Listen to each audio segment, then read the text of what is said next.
So at this point, I'm going to go in. I'm going to give this a weave.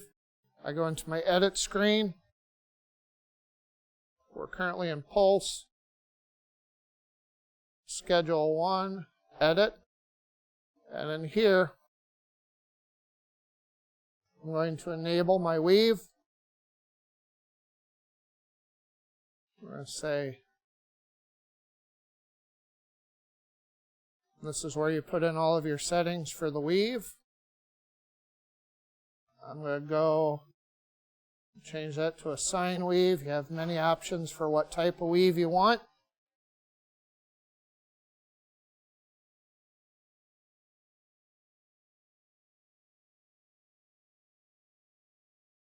Options for whatever you want.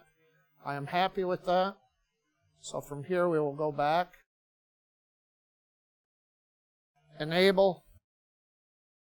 Make sure we're at 100%. And when it starts its vertical weld, it will weave back and forth.